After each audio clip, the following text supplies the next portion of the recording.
Assalamualaikum warahmatullahi wabarakatuh. Selamat pagi anak-anak. Bagaimana kabarnya hari ini? Alhamdulillah jika kabar kalian baik semuanya. Baik, sebelum memulai pelajaran pada hari ini, alangkah baiknya kita berdoa dulu. Bagaimana ketua kelas, apakah hadir hari ini?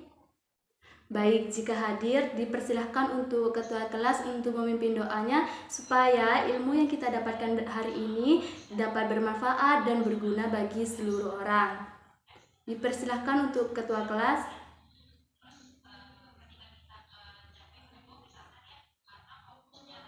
Baik, sebelum kita melanjutkan ke materi, Ibu absen dulu ya. Bagaimana pada hari ini, sudah lengkap atau belum muridnya? Baik, sudah lengkap ya 20 siswa.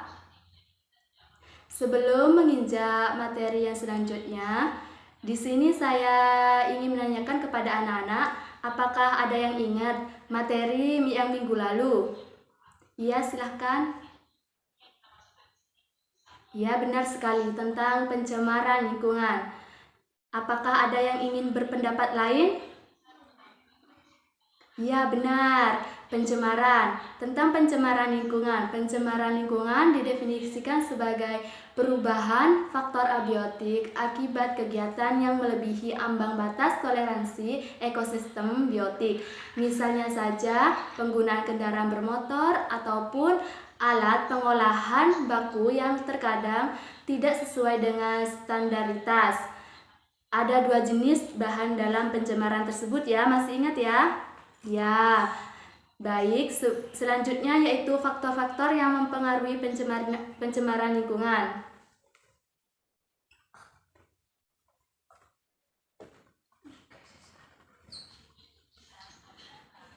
Faktor-faktor yang mempengaruhi pencemaran lingkungan yaitu yang pertama penggunaan kantong plastik yang secara berlebihan. Yang kedua, pembuangan sampah dan limbah deterjen ke sungai. Yang ketiga, penggunaan AC yang berlebihan. Dan yang keempat yaitu pembakaran hutan. Nah, ini merupakan faktor dari pencemaran. Masih ingat kan? Ya, tentunya kalau masih ingat baik. Selanjutnya Ibu akan melanjutkan tentang materi yang akan kita bahas pada pertemuan hari ini, yaitu tentang struktur dan fungsi tumbuhan.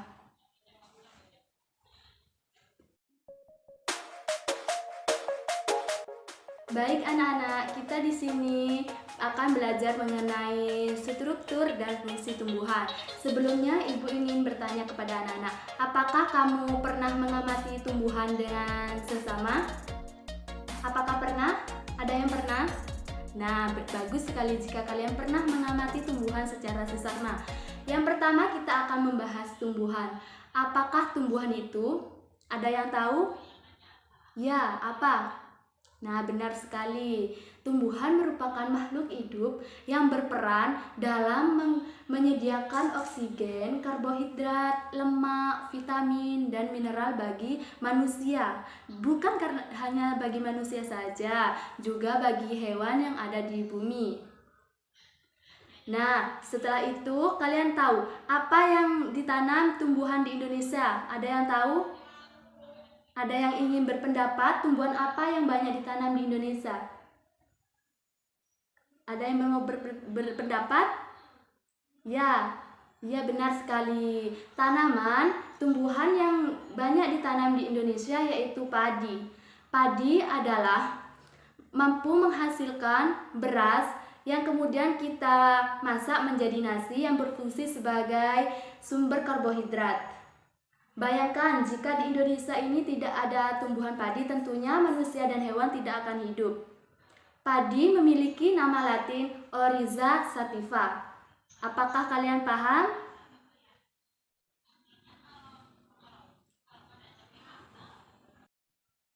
Dalam tumbuhan itu terdapat organ dan jaringan. Siapa yang tahu di antara kalian apa itu organ? Ya, silahkan. Nah, benar. Organ merupakan kumpulan dari beberapa jaringan yang berbeda dan membentuk satu kesatuan untuk melakukan fungsi tertentu. Nah, siapa yang tahu dari jenis-jenis organ dari sini? Ya, silahkan. Ada berapa jenis? Nah, benar. Jenis itu terdapat dua, yaitu organ penyusun tumbuhan berpembuluh yang dikelompokkan menjadi organ vegetatif dan organ generatif. Apa itu organ generatif? Organ generatif merupakan organ tumbuhan yang berfungsi untuk mendukung pertumbuhan dan perkembangan tumbuhan, terutama berguna untuk penyerapan, pengolahan, pengangkutan, dan penimbunan zat-zat makanan. Organ vegetatif tumbuhan berpembuluh terdiri atas akar, batang, dan daun. Jadi terdiri dari 3 ya, akar, batang, dan daun.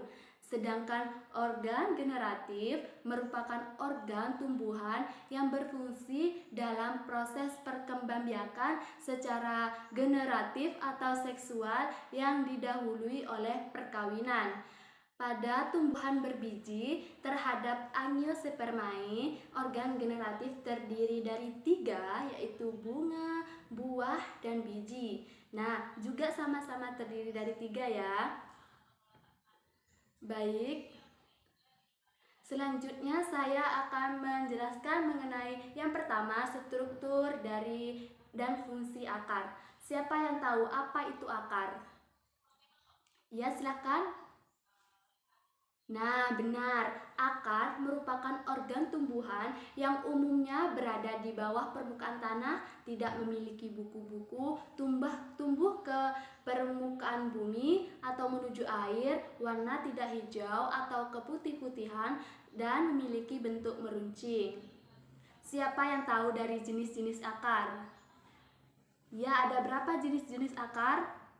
Nah, benar. Jenis-jenis akar itu ada 2, yaitu akar serabut dan akar tunggal, di mana tumbuhan monokotil seperti padi, jagung, dan rumput memiliki sistem perakaran serabut.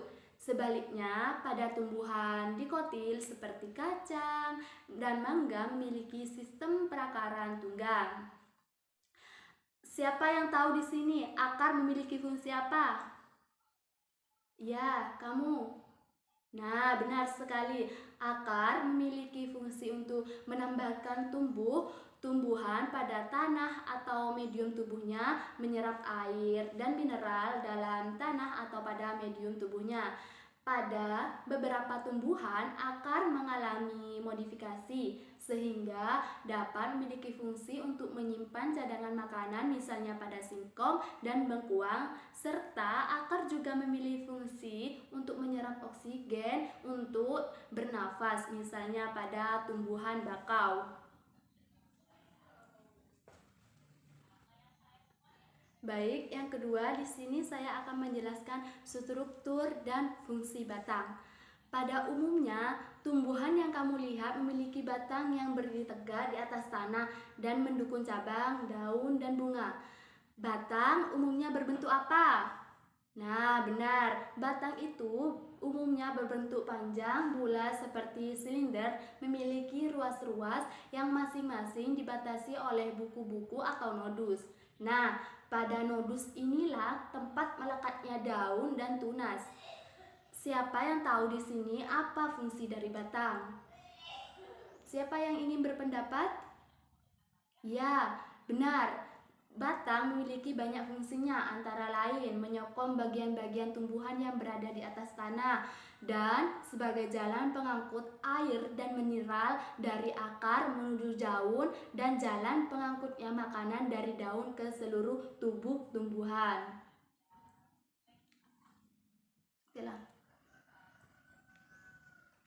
Setelah saya menjelaskan akar dan batang, struktur dan fungsi yang ketiga yaitu daun. Daun merupakan organ tumbuhan yang menempel pada batang, biasanya berbentuk tipis, lebar, dan banyak mengandung zat makanan hijau yang dimakan klorofil. Daun memiliki beberapa fungsi, antara lain sebagai alat untuk mengambil gas karbon dioksida atau CO2 yang digunakan sebagai sumber atau bahan baku dalam berfotosintesis. Nah, daun di sini dijadikan sebagai sumber untuk bahan baku dalam fotosintesis, mengatur penguapan air atau transpirasi dan pernafasan atau respirasi tumbuhan. Nah, pada sebelumnya kalian sudah mempelajari kan tentang tumbuhan monokotil dan tumbuhan dikotil. Demikian pula dengan daun. Setiap tumbuhan memiliki bentuk, ukuran, dan warna daun yang berbeda-beda. Nah, untuk apa? Untuk mencirikan tumbuhan tersebut. Ada perbedaan struktur luar daun monokotil dan daun dikotil. Perurutan daun merupakan ciri untuk mengetahui suatu tumbuhan termasuk monokotil maupun dikotil. Daun monokotil memiliki peruratan daun yang sejajar, sedangkan tumbuhan dikotil memiliki peruratan daun yang menjala. Jadi berbeda ya daun monokotil dan daun dikotil. Seperti contohnya daun pepaya itu kan peruratannya menjala, sedangkan daun jagung itu peruratannya sejajar. Yang keempat yaitu struktur dan fungsi dari bunga. Siapa yang tahu apa itu bunga? Ya kamu? Nah, benar. Bunga merupakan alat reproduksi generatif pada pertumbuhan. Bunga biasanya memiliki warna yang menarik dan berfungsi untuk menarik serangga atau hewan lain yang dapat membantu proses penyerbukan. Secara umum, bunga tersusun atas dua bagian utama. Siapa yang tahu bagian utama dari bunga? Nah, baik. Jika tidak ada yang tahu, Ibu jelaskan ya. Bagian utama dari bunga yaitu perhiasan bunga dan alat reproduksi bunga. Perhiasan bunga meliputi tangkai, kelopak, dan mahkota. Sedangkan alat reproduksi berupa benang sari atau alat kelamin jantan dan putih yang disebut dengan alat kelamin betina. Bunga yang memiliki bagian-bagian tersebut disebut dengan bunga lengkap. Bunga apa? Ya, bunga lengkap. Sedangkan bunga yang tidak memiliki salah satunya disebut bunga tidak lengkap.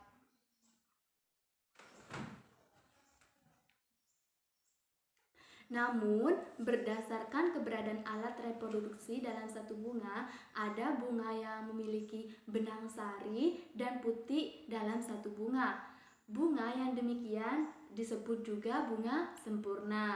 Namun, apabila bunga yang hanya memiliki satu alat kelamin saja dalam satu bunga, benang sari saja atau putih saja, maka bunga tersebut dapat disebut bunga tidak sempurna. Jadi bunga ada yang sempurna dan tidak sempurna ya anak-anak.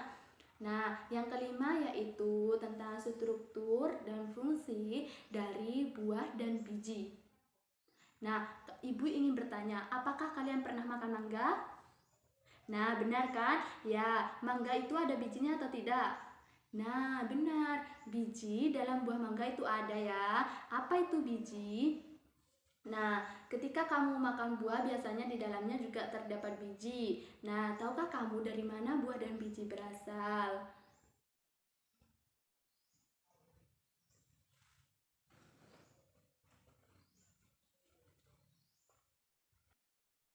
Dari manakah buah dan biji berasal dari mana? Nah, kalian kan tadi sudah belajar tentang struktur dan fungsi dari bunga kan? Dan di situ bunga ada bagian-bagiannya. Kalian masih ingat kan? Salah satu bagian dari bunga yaitu putih atau yang disebut dengan pistilum. Nah, putih terdiri atas 3 bagian, yaitu bagian dasar yang menggelembung disebut bakal buah atau ovarium, bagian yang memanjang disebut tangkai putih atau stulus, dan kepala putih atau stigma. Di dalam bakal buah terdapat suatu atau lebih bakal biji ovule.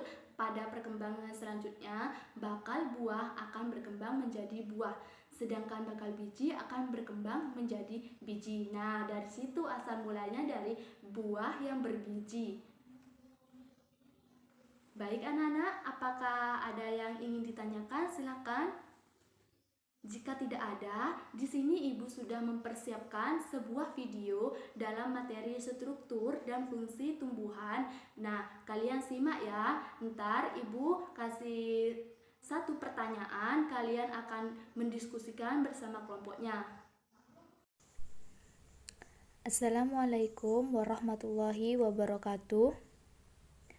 Baik anak-anak, kita di sini akan belajar mengenai struktur dan fungsi pada tumbuhan.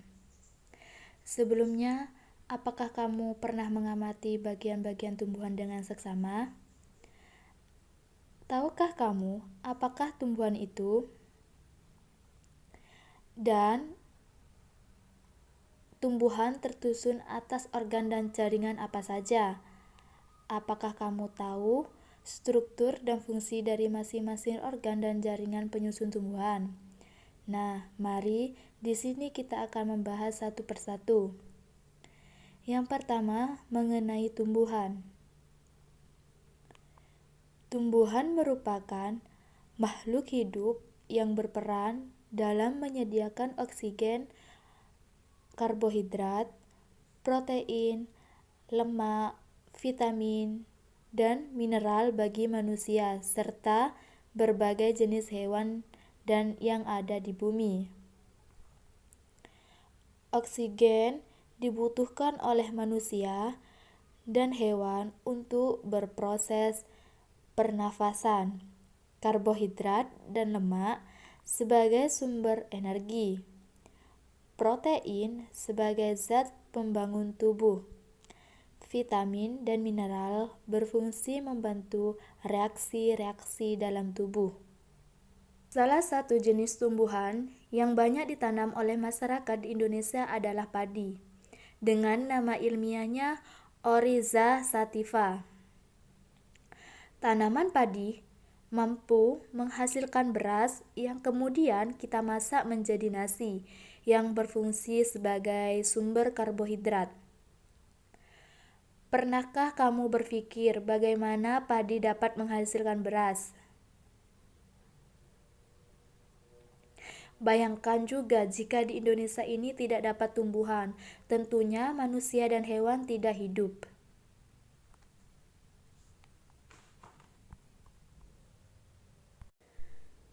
Adapun ciri-ciri padi yaitu memiliki akar serabut, batang sangat pendek, struktur serupa batang terbentuk dari rangkaian pelepah daun yang saling menopang, daun sempurna dengan pelepah tegak. Daun bermodel lanset, warna hijau muda hingga hijau tua, berurutan dan daun sejajar, tertutupi oleh rambut yang pendek dan jarang. Bagian bunga tersusun majemuk. Masih ingatkah kamu apa itu organ? Organ merupakan kumpulan dari beberapa macam jaringan yang berbeda dan membentuk satu kesatuan untuk melakukan fungsi tertentu. Tahukah kamu organ penyusun tumbuhan berpembuluh? Tumbuhan berpembuluh tersusun atas beberapa organ. Secara umum, organ penyusun tumbuhan yang berpembuluh dapat dikelompokkan menjadi organ vegetatif dan organ generatif. Apakah organ vegetatif itu? Organ vegetatif merupakan organ tumbuhan yang berfungsi untuk mendukung pertumbuhan dan perkembangan tumbuhan, terutama berguna untuk penyerapan, pengolahan, pengangkutan, dan penimbunan zat-zat makanan. Organ vegetatif tumbuhan berpembuluh terdiri atas akar, batang, dan daun. Organ generatif merupakan organ tumbuhan yang berfungsi dalam proses perkembangbiakan secara generatif atau seksual, atau juga didahului oleh peristiwa perkawinan. Organ generatif terdiri atas bunga, buah, dan biji. Selanjutnya kita akan membahas mengenai struktur dan fungsi akar. Akar merupakan organ tumbuhan yang umumnya berada di bawah permukaan tanah, tidak memiliki buku-buku, tumbuh ke pusat bumi atau menuju air, warna tidak hijau atau keputih-putihan atau kekuning-kuningan, dan memiliki bentuk meruncing. Terdapat dua jenis sistem perakaran pada tumbuhan, yaitu akar serabut dan akar tunggang. Tumbuhan monokotil seperti padi, jagung, dan rumput memiliki sistem perakaran serabut. Sebaliknya, pada tumbuhan dikotil seperti kacang, tanah, dan mangga memiliki sistem perakaran tunggang. Struktur dan fungsi batang. Pada umumnya, tumbuhan yang kamu lihat memiliki batang yang berdiri tegak di atas tanah serta mendukung cabang, daun, dan bunga. Batang umumnya berbentuk panjang bulat seperti silinder, memiliki ruas-ruas atau internodus yang masing-masing dibatasi oleh buku-buku atau nodus. Pada nodus inilah tempat melekatnya daun dan tunas.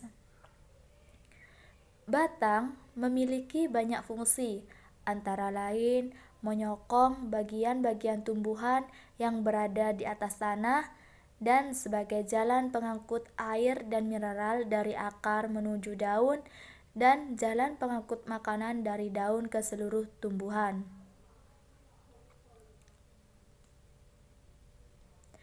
Pada beberapa tumbuhan, batang dapat mengalami modifikasi dan berfungsi sebagai tempat menyimpan cadangan makanan, misalnya pada tumbuhan tebu dan kentang, serta rimpang kunyit. Ketiga yaitu tentang struktur dan fungsi daun. Daun merupakan organ tumbuhan yang menempel pada batang. Biasanya berbentuk tipis, lebar, dan banyak mengandung zat warna hijau yang dinamakan klorofil. Daun memiliki beberapa fungsi, antara lain sebagai alat untuk mengambil gas karbon dioksida atau CO2 yang digunakan sebagai sumber atau bahan baku dalam fotosintesis, mengatur penguapan air atau transpirasi, dan pernafasan atau respirasi tumbuhan. Bagaimana anak-anak? Apakah kalian semua sudah mengamati video yang sudah Ibu berikan tadi? Nah, baik. Jika kalian sudah melihatnya dengan seksama, Ibu ingin bertanya, apakah kalian sudah mengerti? Nah, baik. Jika kalian sudah mengerti, di sini Ibu akan membentuk kelompok dengan beranggotakan 5 orang satu kelompok. Jadi 20 siswa dibentuk jadi 4 kelompok yang beranggotakan 5 orang ya. Baik, di sini Ibu memberikan satu soal didiskusikan bersama kelompoknya. Yang pertama yaitu sebutkan tumbuhan yang memiliki akar, batang, daun, dan buah serta biji. Sebutkan sebanyak mungkin, maksimalnya itu 10 ya, jadi disebutkan. Ibu beri waktu 15 menit untuk mendiskusikan secara kelompok. Baik anak-anak, waktunya sudah cukup ya untuk melakukan diskusi bersama temannya. Sudah 15 menit ya. Baik, saya akan memanggil kelompok 1 untuk melakukan presentasi ya. Baik, kelompok 1 saya persilahkan. Nah, baik, bagus. Selanjutnya kelompok 2. Ya, benar sekali. Dan kelompok 3. Nah, benar. Dan yang kelompok 4 yaitu silahkan maju. Nah, baik, semuanya sudah benar ya. Bagaimana? Apakah sudah mengerti tentang struktur dan fungsi tumbuhan pada hari ini? Alhamdulillah jika sudah cukup mengerti semuanya ya. Baik. Baik, karena waktunya sudah cukup untuk hari ini ya, Ibu akhiri ya. Sebelum mengakhiri, di sini Ibu akan menyimpulkan pada materi struktur dan fungsi tumbuhan. Yang pertama yaitu tumbuhan merupakan